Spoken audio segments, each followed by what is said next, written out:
નમસ્કાર મિત્રો, આજે આપણે વાત કરીશું મીઠાશની પરખ વિષય પર, તો વિડીયોના અંત સુધી બન્યા રહો. એક ગામમાં બે ભાઈઓ રહેતા હતા, રઘુભાઈ અને મનુભાઈ. રઘુભાઈ સ્વભાવથી ખૂબ મીઠા, સહનશીલ અને સૌજન્યવાળા, જ્યારે મનુભાઈ થોડા તીખા સ્વભાવના હતા. વાત વાતમાં ગુસ્સો, બીજા પર શંકા અને હંમેશા અસંતોષ. એક દિવસ ગામમાં એક સંત આવ્યા. લોકો આશીર્વાદ લેવા લાગ્યા. ત્યારે મનુભાઈએ પૂછ્યું, મહારાજ, લોકો કહે છે કે રઘુભાઈ બધાને મીઠા લાગે છે, ત્યારે હું કેમ બધાને તીખો લાગુ છું?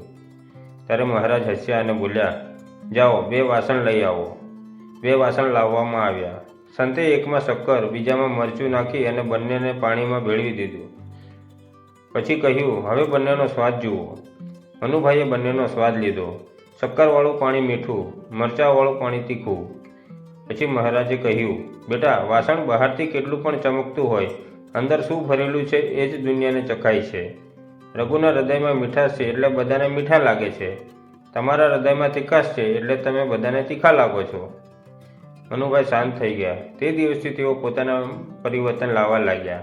ધીરે ધીરે ગામ લોકો કહેવા લાગ્યા, અરે, મનુભાઈ તો હવે બહુ બદલાઈ ગયા છે. બોધ: જેમ હૃદયનો સ્વભાવ હોય તેમ જ દુનિયા તમને અનુભવે છે. જિંદગી મીઠી જોઈએ તો હૃદયમાં મીઠાશ ભરો. મિત્રો, વિડીયો પસંદ આવે તો લાઈક, કોમેન્ટ, શેર કરો. આભાર.